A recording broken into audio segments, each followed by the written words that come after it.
And we are back again. Thank you very much, ladies and gentlemen, for joining us. We are here for another conversation in life, the universe, and everything. It's an homage to my favorite author, Douglas Adams. I'm here. My name is Gary Karp. I am an author and a motivational speaker, life coach, and a motivational and transformation coach. I'm joined today with, by always, my lovely co-host, Katie West, who is the creator of the GroupOf1, and we are wonderfully pleased to be joined by Harold Becker. I always say that wrong, so please correct me if I get it wrong. And by John Goltz. Thank you. I'll be right back. Excuse me. And John is leaving us as we speak. So, John, it was a pleasure having you. We thank you for being here. Harold, thanks for sticking around a little bit. You, of course, are the president of the Love Foundation. John, who just left us, is the vice president, I believe, of the Love Foundation. Why don't we start today by talking a little bit about what the foundation is and what its vision is, to let everybody know about what's going on. Sure. The Love Foundation is a nonprofit that we actually created in 2000, as we see John now. Actually, John has electrical issues. That's what he's fixing. The Love Foundation, we started in 2000 as a nonprofit, and our goal for our vision, our mission, is to inspire people to love unconditionally. We are a non-religious, non-political, very pragmatic, mainstream organization that helps people understand unconditional love and what it means to them and how they can apply it to their lives and how we can make this a better world from within to without. So this is our 15th year. This March marked our 15th year as a nonprofit. And one of our major programs that we launched back in 2003 is the Global Love Day of each May 1st, which is our celebration of humanity. And this happens to be our 12th year coming up on May 1st of 2015. And Global Love Day is our way of reaching out to the world and, again, extending this vision mission and inviting people to consider what love means to them, what unconditional love means to them, and how they can bring it into their self, their friends, their families, their community, their state, their nation, and of course out into the world. So that is just one of the 10 programs we have in total. But everything ties back into sharing the vision and mission of inspiring people to love unconditionally. That is the Love Foundation, in its concise energy. Oh, that actually sounds like a great reason, a great vision of what you guys are doing. Now, you mentioned unconditional love and bringing it to the masses and what it means to them. So I'm going to turn the tables a little bit on you guys. What does unconditional love mean to both of you? And John, since you left and you just joined us, you can start, and then we'll go back to Harold. All right. Well, unconditional love is a very, very personal thing, but to me it's really about going deep within and finding that core self. And many people don't even have a inkling of how to do that or, how to get there. Many people, I believe even yourself, eventually hit bottom. And when they hit bottom, we all have a shell of consciousness. And if we hit bottom hard enough, that shell can crack. And when that cracks open, it allows us access to that inner self and to examine our lives and so forth.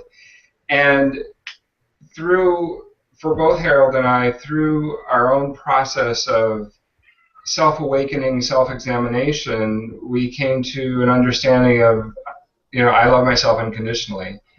Now, Harold went on to define unconditional love as an unlimited way of being.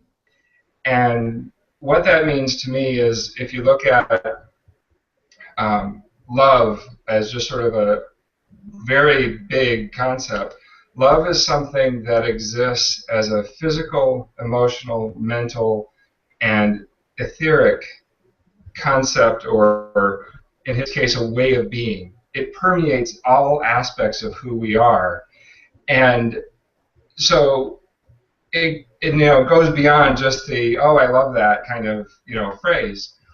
And then, of course, unconditional is about removing all of the restrictions and the limitations and the dogmas and the belief systems and all the things that we've placed upon it. So to us, we've really gone further to say, take unconditional love down from its lofty height, its a divine concept that only, you have to reach a certain point. But we actually lowered it and said, let's make unconditional love a foundation from which we build our lives.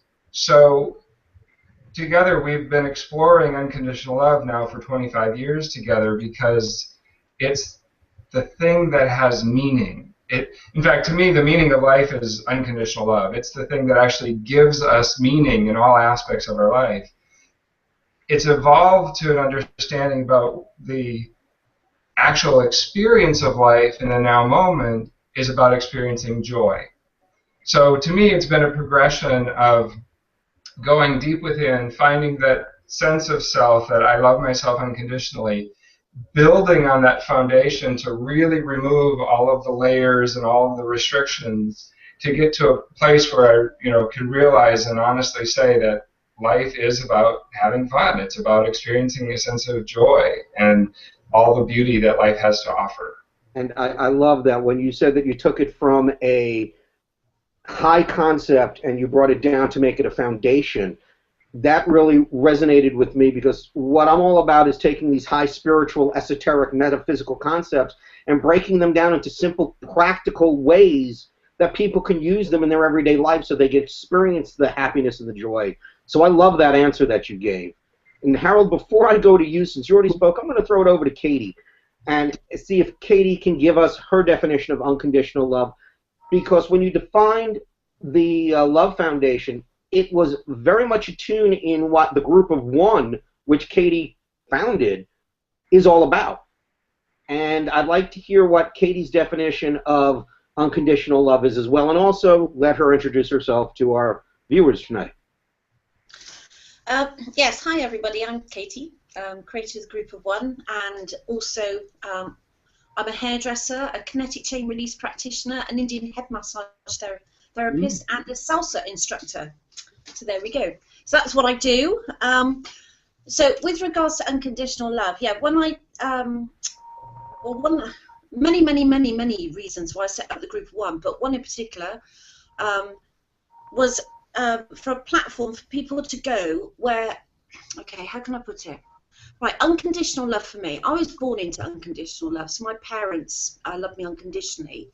They never placed any conditions or limitations. They basically threw me out in the big wide world and said, go and experience it and find out, what's best for you.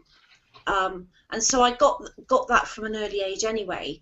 But as later on, I suppose what it is as I sort of grew up, I started placing limitations and conditions on myself because I wanted to fit in, because I wanted to be accepted by my friends, by other people, just people in general. I just wanted to be accepted. So I started placing all these things like, oh, I better not do this, or I can't do that because otherwise, I won't be accepted. That how I truly am, who I know myself to truly be, a lot of people find a bit intense because I am very, I'm always laughing, I'm always joking, I'm always having a laugh. I've got so much energy. It's, I'm always doing something, and a lot of people find that really quite difficult to be around, on a day-to-day really. But I am that way because I've given myself permission to just totally be myself, in every given moment. But so for me, unconditional love is, as John said, it's for me, I'm not placing any of those limitations or anything like that. So the Group of One, I created that because back then I didn't have, I couldn't read, I couldn't write very well, I couldn't use a computer, I could probably only just about send an email. So I had because I couldn't speak that well either. So I didn't have really many means to communicate myself. And so since 2006, I've then actually started to teach myself to communicate to the outside world so I can actually let people know who I am, but at the same time let them know that they're not alone in what they're going through, that I have been through, well, I have been, personally I would say in my own world I've been to hell and back, probably not in a different way to a lot of people, but I've had 2 near-death experiences, So I have literally, you know, and I brought myself back from that. And so, you know, I have been there, but in a different way to a lot of people. So that for me is unconditional love. It's, as I said, it's just giving yourself permission to be yourself and just totally be who you are and just celebrate yourself, really. Just. I definitely agree with that. It's very similar to what John said. It's very similar to my beliefs. And Harold, I'm going to give you a double-decker here because I want to get into the reason we're here today, which is that love begins with me. Not me personally, okay? I believe me, my love life is screwed up enough as it is. I don't need people coming in and trying to date me from all over the globe. So when we say that love begins with me, we're really saying that love begins with loving ourselves. And to me, that's also a part of unconditional love. So, Harold, if you could define what unconditional love means to you and also explain how people can start to love themselves more and accept themselves more. You know, since John actually already described the core definition that I created back in '92, which was unconditional love is an unlimited way of being, that definition derived out of taking the two words of my personal exploration. What did love mean to me? What did I see love in the outside world? What did I feel love was more inside myself? And then the recognition, especially back in that time period, you know, really nobody was talking about unconditional love. I mean, unconditional love was in many ways, you know, relegated to God, or to, we recognize man's best friend, the dog, which is an interesting play. But, you know, it's something that was so impossible. And yet everything that I was becoming aware of, having been in the business world, walking away from it, having had a mother that had gone through cancer, and I was looking at what death meant to me, you know, her death, what did it mean to her if she was to pass, what did it mean to me, what did my death mean to me? There was this time period of great introspection. And what I started to notice was that love in our society, in our culture, and I'm talking about worldwide culture, not just the Western or American-centric culture, had become very much a cast-off phrase. You know, love was considered as a verb, as a noun, as an adjective, but it really, most of humanity uses the word love and has its own attachments and definitions and connotations to it. And then unconditional love was even that much further removed, basically non-existent to the dialogue. So in my exploration, one of the things that I encountered in the early 90s, I read a book that summarized, a really excellent book that summarized every major religion that had ever been on the planet. And who the original, you know, individual master teacher was that actually presented it, what religion came out of it, what discussion was, you know, then born out of centuries after that. And when I was done with the entire book, what I got out of the book wasn't about all the religions, all the master teachers, all the dogmatic presentations.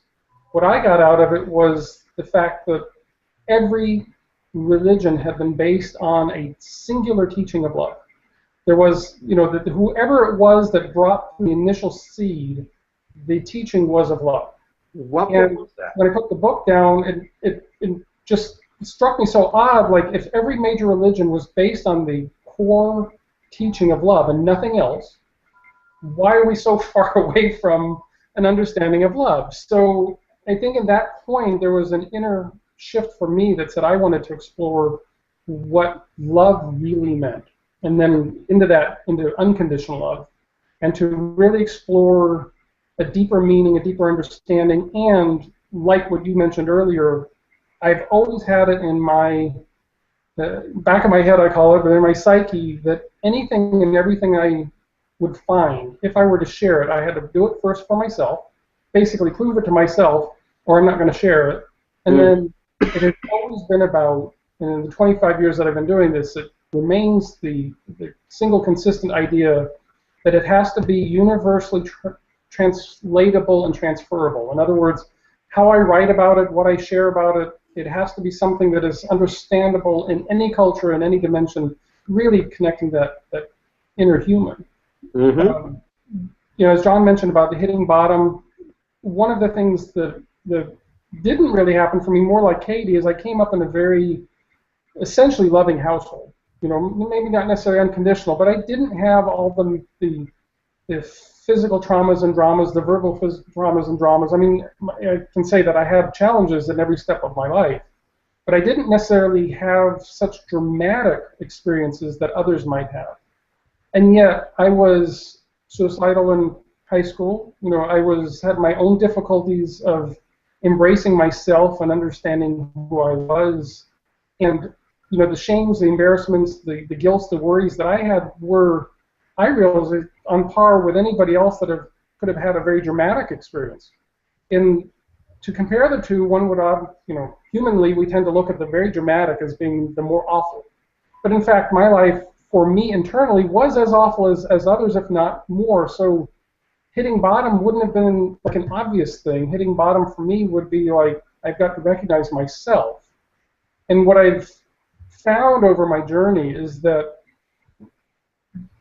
there are lots and lots of stories about people hitting bottom or really having the most hellish of experiences, and not in any way, you know, ignoring that or denying that happens.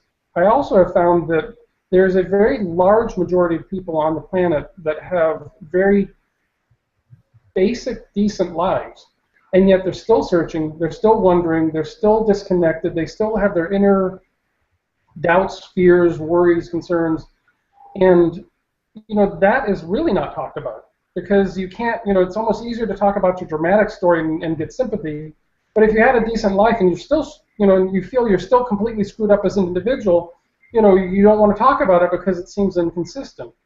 So all of my presentations have been more about speaking to the mainstream, recognizing the extremes of the duality, and recognizing that mainstream center core, that this idea of unconditional love is practical and applicable to anyone, no matter where they are, what stage of life, what age, what condition. It doesn't matter how dramatic or not dramatic they've encountered life, or what challenges they think are difficult or insurmountable. Unconditional love is something each and every individual on this planet is born of. Unconditional love, and maybe we'll get into that a little bit, you know, later, how the love is already within us. Mm-hmm. And that we can actually acknowledge, embrace, accept, celebrate ourselves.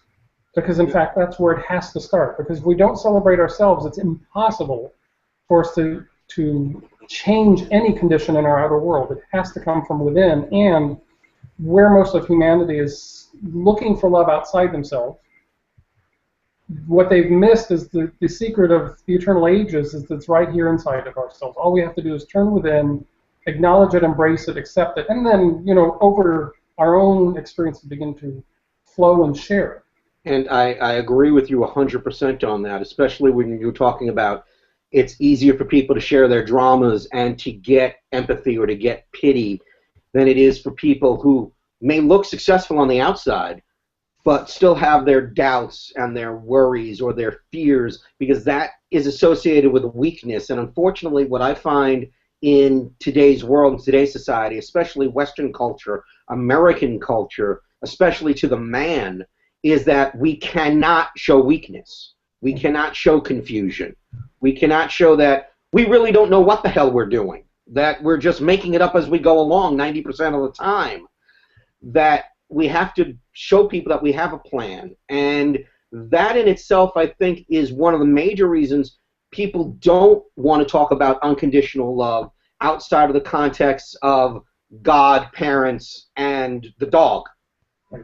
Because in order to, it's always been presented to us in a way that unconditional love is the realm of God, big G, God.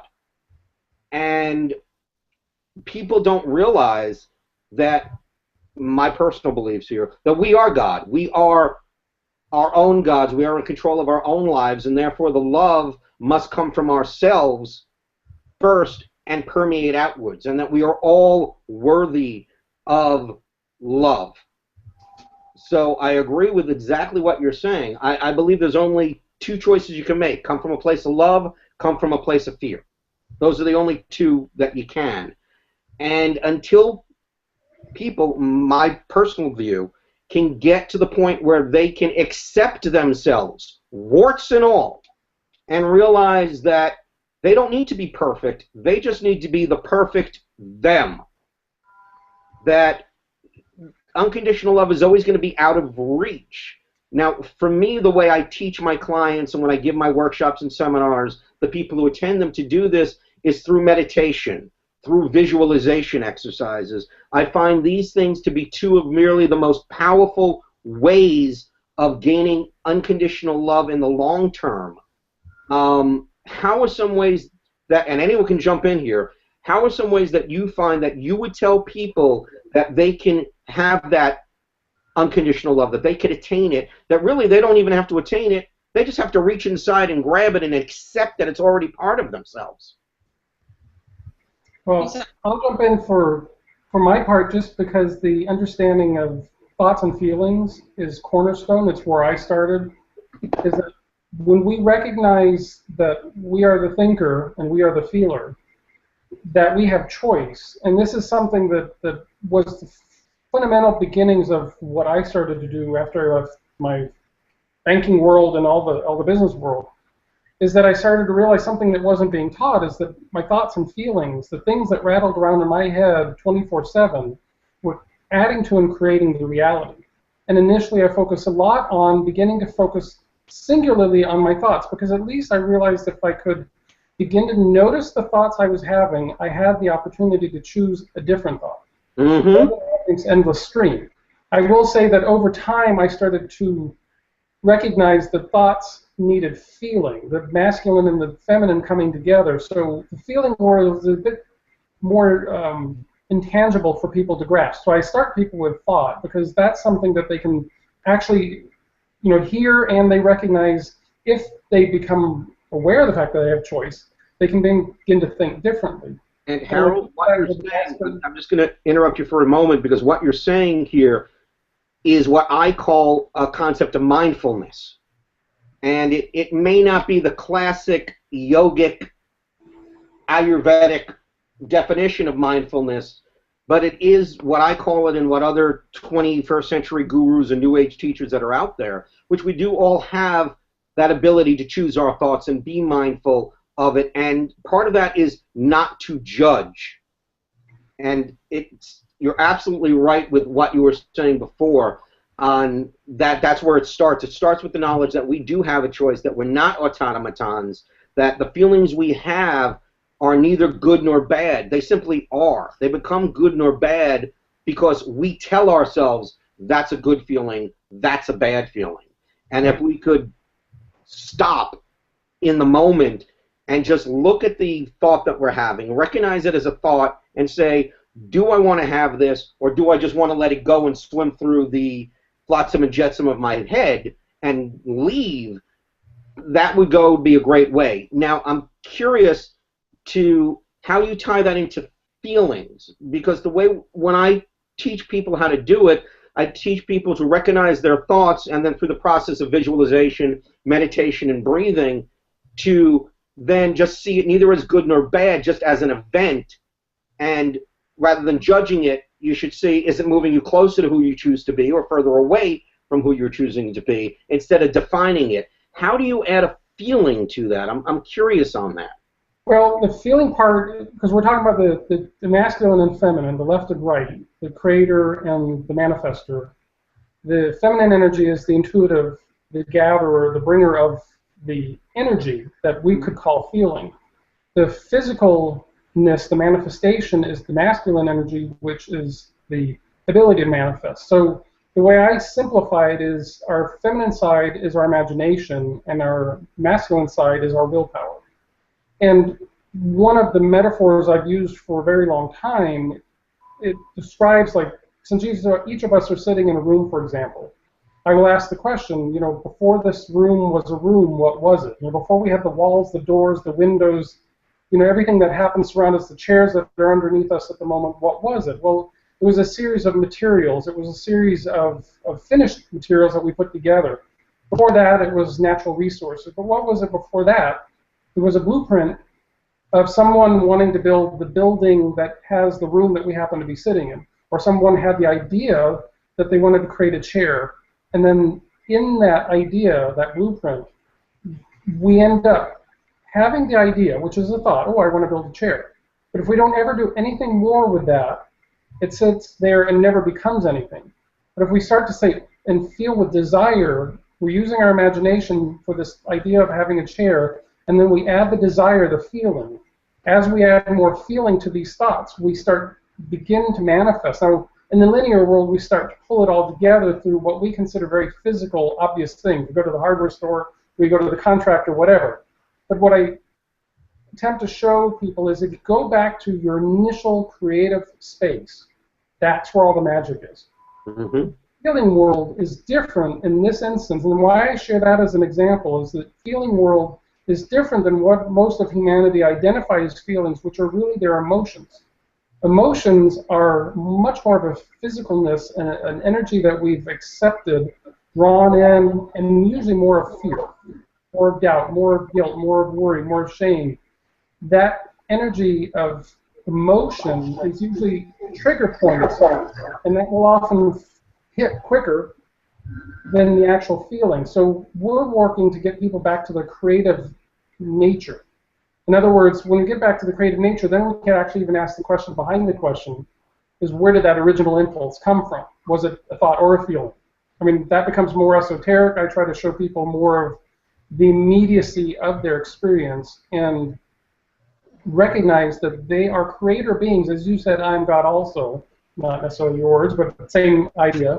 Is that that's how we recognize we are creator beings, because we are given the ability to manifest. We're given the imagination, which most people, especially, as you mentioned, Western-centric, why you would call it mindfulness is because Western-centric culture and more extreme American-centric culture, none of this was taught to me. None of it. I had to find every last bit of what I talk about on my own. I mean, it's not that the resources aren't out there, and there are many, many more resources today than there were when I went. But this idea of our creatorship, our natural abilities, the pragmatic aspect of what we're already doing, and you know, Western culture and American culture are even better at manifesting, but they've done it with the lack and loss of remembering what creatorship is. And the creatorship is two parts, the masculine and feminine. It requires the nurturing.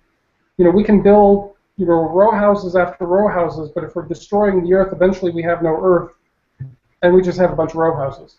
So we're talking about bringing it all back together and recognizing our innate abilities. Harold, you and I are simpatico on so many things as I'm listening to you talk. It's actually wonderful to meet someone who actually has the same values, ideas, and beliefs. And so I know I'm not crazy in my quest to try and bring this to the masses, and I'm going to be locked up in a extra jacket with extra long sleeves and the buckles in the back one day. Well, I've been crazy for at least 25 years doing this, so I can attest to the fact that it's an interesting journey. It really is a beautiful thing to hear. I'm sorry, John, did I interrupt you for a second? Did you want to add anything? I can actually add to that discussion about that level of creation. He's actually talking about, you know, some material things like building a building that comes from a thought, and you add the feeling to it and stuff.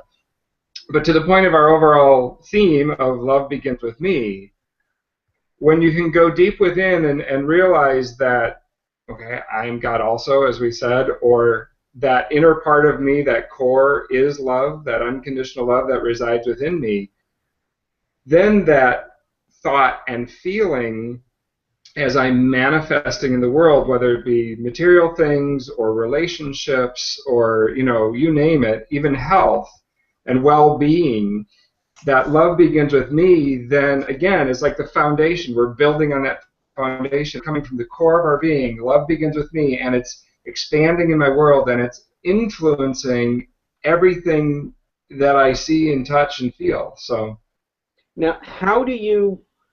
Gary? Yep, go ahead. I need a second to formulate the question, so please join us, Katie. Sorry. Yeah, it's, with regards to what you're talking about just now, about how practical ways how people can like start to love themselves unconditionally, like coming up with suggestions. But it was something Harold, it was something sort of based around sort of what Harold was saying.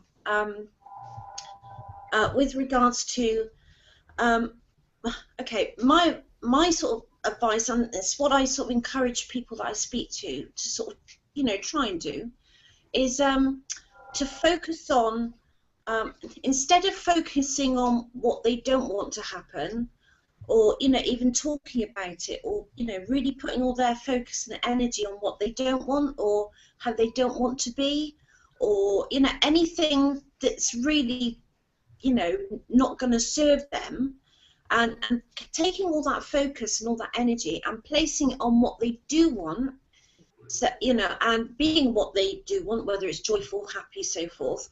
But if they want something to happen, to put all that energy there, because what's the saying, what you focus on you feed, and it's so true, because we are all energy. The more energy you throw into something, the more you're going to basically make it bigger, and it will grow and manifest, and that's how the process of creation. And also at the same time, which is what I do, and when I'm doing my treatments and stuff, is I encourage people to do about this unconditional love, is like, for example, if somebody does something and they think, oh, I shouldn't have done that. Like, for example, they say to themselves, oh, I'm going to give up eating sweets. But they find themselves eating a sweet. And then what people tend to do is beat themselves up by saying, you shouldn't have done that. Even just that self-talk again. It's about, instead of saying that to yourself, say thank you to yourself for reminding you that that was your intention in the first place, not to eat the sweet. It sort of brings it to the awareness. So it's actually saying thank you to yourself, because obviously everything energy, and we're made up of energy as well. So we actually react and respond to our own self-talk. It's about what we actually say as opposed to telling ourselves off. Does that make sense?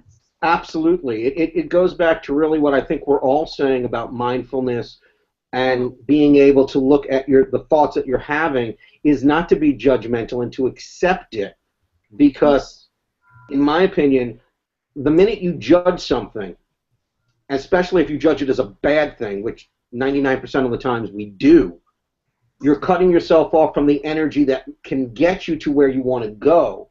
And as Harold have said, and as you have said, we are energy, and our thoughts are energy. So we have to try to concentrate on that positive side. Many people now, the metaphysical community now calls it the law of attraction, and LOA, and it started with Rhonda Byrne and The Secret. And I have to admit, I do follow, and I am a practitioner of the law of attraction, but I realize it goes much deeper than that, because it's been around by different names for at least 100 years, if not more. It's just right now we're calling it the law of attraction.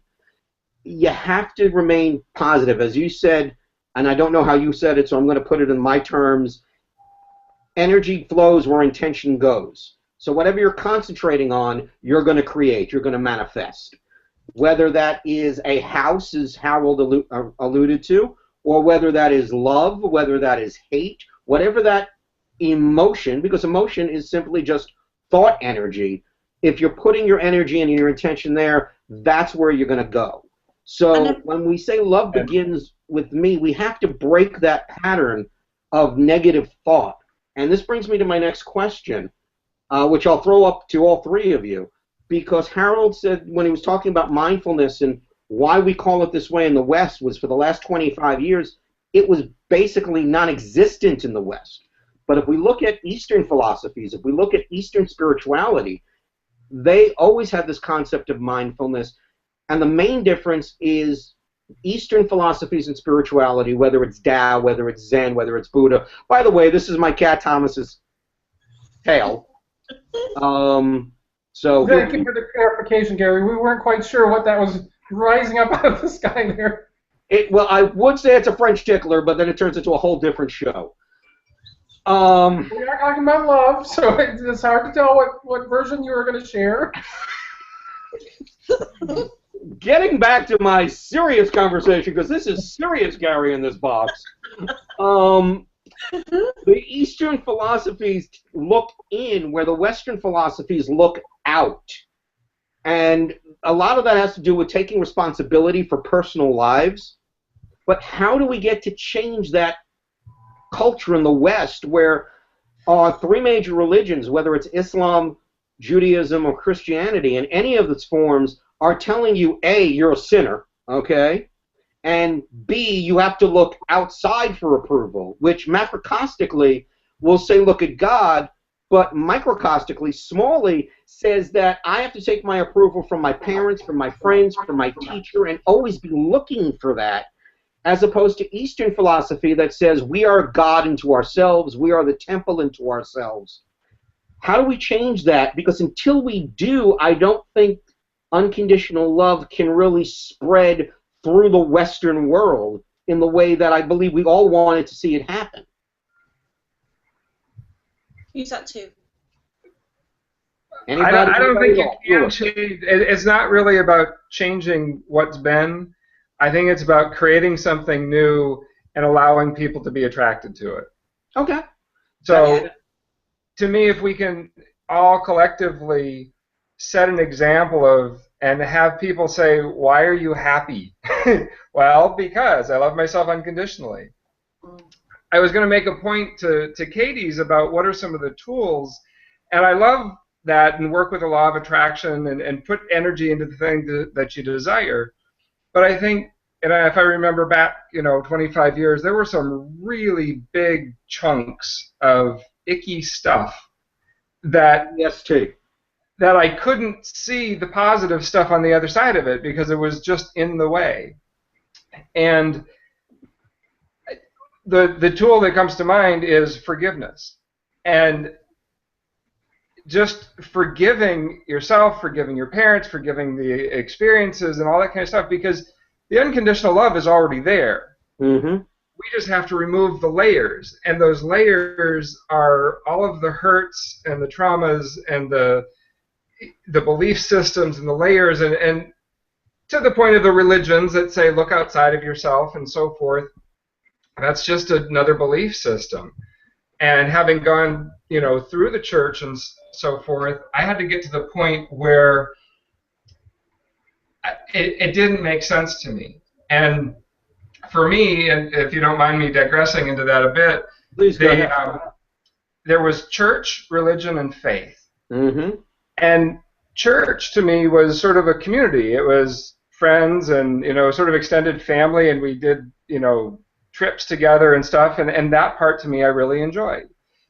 The religion was really, I didn't quite understand it. It was contradictory in its expression, and it was often dictated to me by hypocrites. And then the third is faith. Well, faith is something so personally to me that I didn't want other people telling me how to feel. So when I separated those things out, I had a better idea of where it was coming from rather than lumping them all together. But then as a scientist in college and have a scientific background, I was like, okay, let's just throw God out altogether. But what I couldn't deny was that something like electricity, you can't see it, but you can feel it. Mm-hmm. So to me, that I finally defined that as God. Like the love that you can feel between people, can't see it, but you can feel it. So I thought, okay, I can at least use that. That's better for me there. And then very shortly after college, I came to that understanding of that I am God also. Something that God is in me because I have imagination, I have willpower, I'm a creator being. Mm-hmm. So at my point in the universe, I am God. It's as are you at your point and so forth, that we are. And then, Group of One is really more about the oneness. So the more we can go into those inner states or those higher states of, you start recognizing that connectedness, that one mind, that one collective. But I just thought that the ideas of forgiveness and getting over those big chunks of those big hurdles help you get to that place where you can go within and start finding out more about who you really are. And I will add two more things in besides forgiveness, which is excellent and probably the hardest one for anyone here. I mean, anyone listening to us and the four of us here, I'm sure we could all talk about our experiences trying to forgive something of someone where we felt pained and wrong. But in addition to that, I find that gratitude is extremely, extremely powerful in bringing upon this self-love and really this appreciation for everything that you have. So you look at things from a positive standpoint instead of, as Katie pointed out, a negative standpoint. And also acceptance, which I feel is more underpinning to the forgiveness. Because if you can learn to accept people as they are, not judge them, not try to change them, and just say, okay, this is who he is, then the only decision you have to make is, do I want this energy in my life? And it's not about judging that person. And I know for me, going through my own personal mishigosh that I went through with my divorce and everything else, that was a key turning point for me going to the point where I'd say hated is not strong enough of a word for my wife.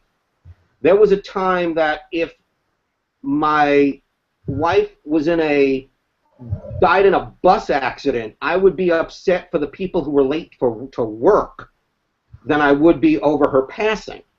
And the acceptance of, this is just who she is. I may agree with it, I might disagree with it, but this is who she is, and I just have to decide, do I want that energy to be with me and influence me? That gave me permission, if you will, to forgive her, because it's just who she was. And I'm no longer going to have that energy in my life and then move on without her controlling me, which I find forgiveness is a large part. Another lesson I learned, and I don't know if it has anything to do with what we're talking about right now, is forgiveness is something we do for ourselves. And it took me a long time to figure that out. Because really, if you forgive and truly forgive someone else, that person cannot hurt you. They cannot control you. They cannot influence your life in any way. But until you do that, they got you on the hook, and they can control you, and it's their whim that controls you. So forgiveness, gratitude, and acceptance, I would say, are three of the main tools towards self-love. Yeah. Gary? Yes. Go ahead, Katie.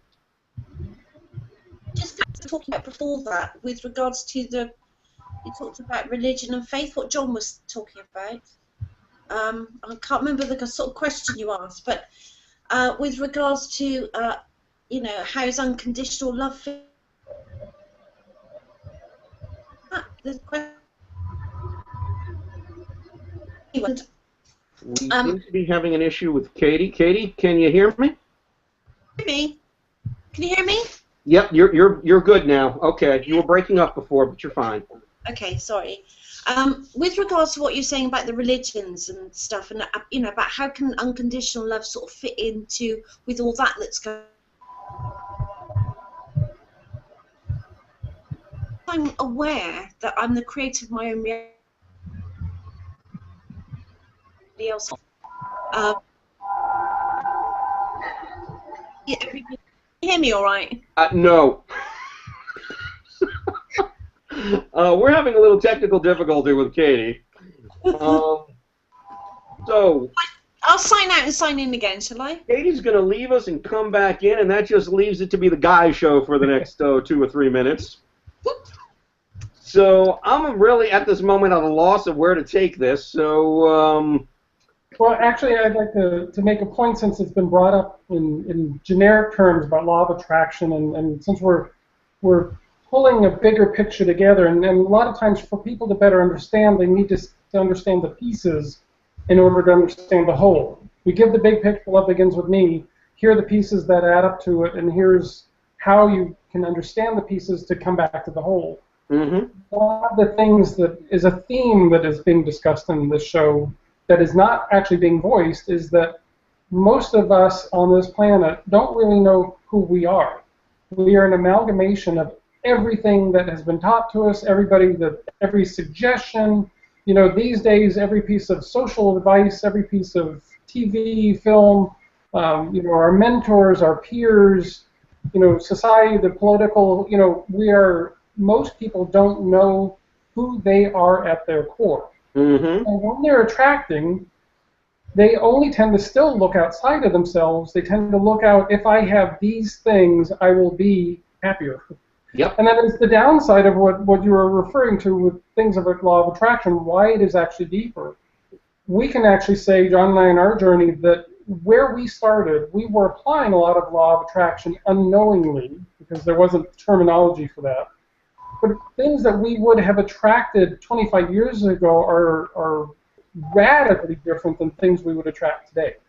And what's changed has been us inside. And our association, our attachment to things, our association and attachment to other people's visions, suggestions, and ideas. Mm-hmm. And kind of going back to Katie's thing of the self-talk, and yours and John's talking about forgiveness. One of the reasons why we're talking about doing this work consciously, I know I say work from the standpoint of going within and actually beginning to pay attention to who we really are at our core, is that we actually do have to kind of shed all these layers, all these coats, all these sweaters, all these shirts, all these everythings of everybody else's world in order to find out who we are for ourselves. Katie has had, her own version of experiences that brought her to the understanding. I wouldn't necessarily recommend near-death experiences as a way to get to that core. I wouldn't necessarily recommend your version of hitting rock bottom with a horrible marriage, apparently, because we can do this consciously without that. In other words, that's part of what we're here to do and why we're broadcasting this through, 15 years of nonprofit and 25 years of the work we do in general, is so that anyone can wake up at any point in their life and they can begin to say, who am I really? Mm-hmm. Not go to look outside of themselves, but really go to look inside of themselves. And what we're suggesting here, and again, these are all our own personal experiences and perspectives, everyone will find their own truth their own way, is that what they can perceivably find is love. Is at their core is the love that they've sought outside through material things, through relationships, through friendships, through activities, through careers, through dogmas. What they've been looking for is already inside them. And it's a fundamental switch of taking an outside focused world and living through that to going to an inside world, creating that inner world as a foundation, saying, what do I choose right now? And of course, we're kind of talking about these things because we've all done it. So I think at times we forget where we started from. We forget that we didn't always understand this. So we're quick to give the offers, the opportunities and suggestions, but we don't always remember that many of the audience would not have even heard of this perhaps until today. Mm-hmm. And to get it back to some of those basics, why we're talking about this is to turn it within, in that inner self, in that total, absolute self-acceptance, self-forgiveness, self-awareness, self-understanding. The more we really become our own best friend, the more we become a friend to the world. And that is how the world does shift. Saying, how do we change this Western culture? Well, there's really nothing to change because it doesn't want to change. There are those of us on the planet who do recognize now and are remembering who we are at a core level. And we're saying, this is our choice. And nobody has to join us. I mean, each one of us have come to this totally individually and through our own set of circumstances, and yet we have a commonality of knowingness that unites us. And of course, because we have that, that's also what brings us the excitement to share like Global Love Day every year, because we actually do want to show people it's okay. We can celebrate ourselves. We've spent far too many millennia not. Mm-hmm. We've lived in the fear. We've lived under the patriarchal understanding. You mentioned early on in the show about love being either love or fear. It's really love or not love as another way of describing it. And I often like to share with people a different explanation of even fear, because when we are separate from ourselves, when we don't recognize our own creator being, we become doubtful of ourselves. When we make that separation, when we disconnect from our core abilities, knowingness, this allowing of the world to come to us, everything is on the planet here to serve us in the right way, and we're here to serve it in return. That doubt, that disconnect, creates doubt, and doubt is what actually leads to the fear, because the more we doubt, the more we become afraid of the very solutions that are inside of us. Yeah, so it is this grand disconnect that has gone on for millennia, that we are individually restoring ourselves and then sharing for those that say, What are you doing that's so different? Why can you be so peaceful when the world is in utter chaos? Well, it's very easy. When you're connected with yourself, you realize that the core of your own personal power is within. Right. And I'm going to expand on that for one moment, that idea that you had with connection. Because I don't only believe it's a connection through us, it's a connection to our Creator, the universe, however you choose to put it, whatever metaphor it's there. But we're never truly disconnected. What we have is the illusion of disconnection. We've taught ourselves and told ourselves the story that we are separate from God, or we are separate from the universe, that we have no attachment to the earth, that there is not a symbiotic relationship between us, that each of us are individuals, and individuation is an illusion. So to get that connection, and I always say this, and it goes to your point, where we're here, we've been through the journey, so it's easy for us. We sometimes forget it may not be so easy for people who are just starting that journey or who haven't even heard of the journey yet. When people ask me, life is tough, I always say, no, life is actually very easy. He goes, well, how do you make it easy? And I always say, just decide. And they look at me like I'm crazy. It goes back to, John, what you said way back, or Harold, I think, at the beginning of the show, which was we have a choice about our thoughts. And it really comes down to that disconnect we feel, that fear we feel, that doubt we feel, all comes down to the choice of which thoughts we're going to put our energy to. And that may be the biggest lesson to take away from this, how do we love ourselves first, even though it's a little esoteric. Katie, welcome back. Yeah, can you hear me now? We can hear you. Yeah. What were you going to say before, dear? Oh, gosh. Okay, never mind. We'll come back to you.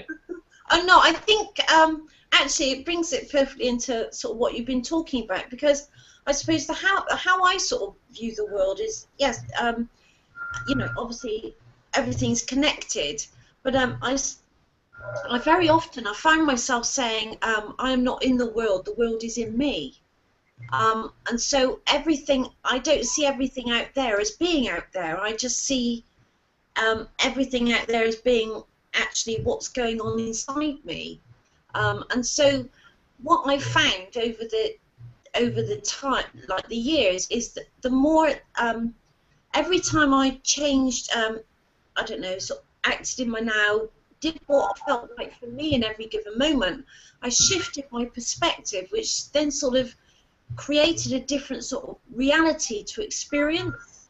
I don't know if I'm describing that right, but where that goes back to what I was talking about with religion, I think when John was talking about religion earlier, and this bringing unconditional love into reality right now, and why I feel it's important is because there is no right way to be, and basically my reality is right for me. It serves me. I just got a beautiful reality, people in it, everything. It's just, I just love my reality that I have created, and I fully respect that every single person in the world is they're creating their own reality, but I respect the fact that their reality is quite possibly, well, almost sure that there isn't anybody else in the world that experiences reality just like I do. And so because we're all different in that respect, I respect that, and this is why I love people so much, because we're all so diverse and so different, all having so many different thoughts and beliefs and experience, and I think it's fantastic. And so for me, I really don't understand why the rest of the world, they can't embrace each other for their differences, because we've all got something to bring to the table.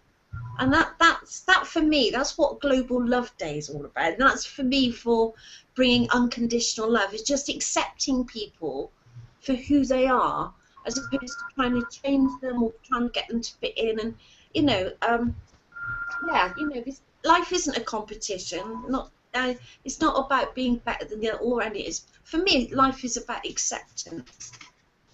That's it. Well said. Now, we're coming to the bottom of the hour, or the end of the hour here, And if you guys want to keep talking, we will. But just in case you don't want to, I want to give John and Harold the opportunity to let everybody know how they can get in touch with them and learn more about Global Love Day and more about the Love Foundation. So, guys, I'm going to give it to you. Let everybody know your websites, the programs you offer, the books you offer, how they can learn and maybe contribute and join the Love Foundation. Go for it, John. Go for it, Harold. Or we could just put the website, I think it's www.thelovefoundation.com. Am I correct? It is thelovefoundation.com. I will plug you.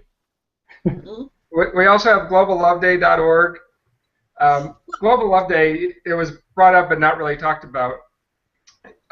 It is one of our programs, and Harold actually had the idea in the middle of the night in 2003, and so 2004 was our first annual Global Love Day held on May 1st. And it's actually about that recognition of our innate oneness, that the love that connects us all. We sort of realized that there was no one celebration that celebrated us as a humanity. Most of our holidays are either religious-based or political-based, like somebody conquered somebody else. And so this is a symbolic day. Yes, global love is every day, kind of thing, but this is a symbolic day for people to understand or recognize their own internal love, unconditional love. Some of the tenets that we have set out for Global Love Day are that we're one humanity on this planet, that all life is interconnected and interdependent, even on a molecular level, it goes back and forth, that we all share this universal bond of love. I mean, you can see it in a smile and laughters and so forth, that we even with dogs and cats and so forth, there is a bond of love. And as we were talking about earlier, love begins with self-acceptance and forgiveness. Another, very key, acceptance and forgiveness. And then from that, there's respect and compassion. We can embrace diversity. That's what Katie was talking about. You're different than me, but let me embrace that. I have enough respect and compassion for myself that I can extend that to you. And then together, we make a difference through love. And those are really the tenets of Global Love Day. And in a way, they sort of summarize what the Love Foundation is all about also. So yeah, look for us on thelovefoundation.com or globalloveday.org. We're also on Facebook. It'd be facebook.com/thelovefoundation. Harold actually has a number of books. If you can see him on the hangout there behind his head there, a few of them. But those are also on our websites. And if you go to Facebook, if you're on Facebook, Harold comes up with one-line sentences about love, and they're very inspiring. It's sort of like a thought for the day, and we do post them on both Google and Facebook and so forth. So those are sort of a fun little treat for people that if you're looking for something like that. And people can find out your Twitter ID from the page, or do you want to give it out for people who wish to follow you right now? You give everything. Love Foundation. So it's Twitter / Love Foundation. We're also at Love Foundation, minus the D in this particular instance, so just at Love Foundation. And we're also on Google+, we're on Pinterest, we're on Instagram, we're on all the social networks. We have several groups on Facebook that people can join where they can have conversations with others that are coming to understand unconditional love. We have a YouTube channel that has over 250 videos, and we keep adding to it, and we have about 5,000 subscribers just with that. So we've got over 1.5 million views on that. All inspiration. We have an Android app that actually gives you inspiration. So we have a resources that people can connect with. They can utilize all of these things as a way to just remember who put it in their forefront. As the chaos versions around the world, all we have to do is remember that we are more than that. We are all more than that. No one individual singled out in this. We're all capable. And what's important is that we recognize it for ourselves, and in doing so, we will naturally touch other people's lives and remind them as they remind us. So the inner world becomes the outer world, the inner world, and we do come back to that oneness. Wonderful. I'm going to go before I say to say goodbye to challenge listening to this for global and in the spirit of trying to get people to feel aware we're all connected.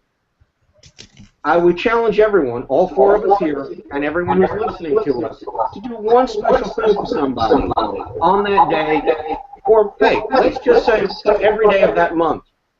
So even if it's walking into a Starbucks and paying for the coffee of the guy behind you, just one gesture that may make a difference to someone else. You don't have to publicize it, don't have to say anything or pump it up or pay it forward, as they say. Just that one gesture. It could be paying for a coffee, it could be donating your time to a charity or donating your money to a charity. Just do one thing that day. I know a friend of mine, a man by the name of Mark Saxon, everyone here, has a program called Give 4, where he challenges people to give 4 hours a week out of their time to other people. We're just going to turn that down to one thing. And that one thing could be, as I said, pay for the cup of coffee for the guy next to you, pay for a lunch for somebody, whatever it is that you are going to do that on Global Love Day, and just share the love and the connection we have with everyone. That would be my challenge to everyone here. Katie, welcome back. You dropped off for a little bit, but we'll give you the last words on the evening. I'm having a time. Maybe I won't give you the last words on the evening, because Katie seems to be having a little bit of a problem, and we're having a little bit of an issue with back feed right now. So, Harold, John, I'd like to thank both of you for joining us this evening. Katie, as always, it's been a pleasure talking with you. Folks, if you want to reach out to Harold and John and find out more about their Love Foundation, again, that's www.lovefoundation.com and the litany of websites that they gave. We will also put this up on the Group of One page on Facebook and on Meetup, so you guys can find it there. If you want to find the Group of One, that's also on Facebook, facebook.com/Group of One. And if you want to find out about myself, you can find out about me at facebook.com/GaryCarpCoaching or www.GaryCarp.info. I'd like to thank everyone for joining us. It was great to finally meet you guys face-to-face as it was. And Katie, once again, I'll give you a chance. Are you here? Yes, can you hear me all right? I can hear Katie. We'll leave with Katie's last thoughts. Oh gosh. Okay, well, thank you, Harold and John, very much for being on the show. I've really enjoyed it. From what I've been able to hear, it's been a bit technical issues here, but it's been fine. So just wanted to say, with regards to all the website links in your Facebook group and everything, I'll put all the links underneath this video anyway on YouTube, so people can find it there. Also, for anybody listening, the Group of One site is www.groupof1.org. So, that's welcome to everybody. It is just mainly based, it seems like it's based just in Bristol in UK, but anybody all over the world can join it. Feel free to message me if you want to talk, Skype, one-to-one, no matter what. I'm there, we are all one. I think that's it. Thank you, Gary, very much. Thank you, Gary. Thank you. Yeah. Oh, sorry, there is one more thing. Just to say, in 2 weeks' time, we've got. Oh gosh, I haven't even got it sorted out, have I? Oh, okay. We've got a show of the balance procedure. A lady called Jenny, and I've forgotten her surname. She's probably listening to this. Anyway, I'm going to have the link of that underneath this one as well. But that's going to be all about balance, because I'm a kinetic chain release practitioner, which is all about bringing the body back into balance, correcting leg length difference, and so forth. And she's going to be talking about balance as well. So that's in 2 weeks, but I'll put all the links underneath this video. Sorry. Thank you. That's it. Thank you. And folks, until another 2 weeks pass, thank you for listening to us. We are Katie, Gary, John, and Harold, and have a great rest of your week.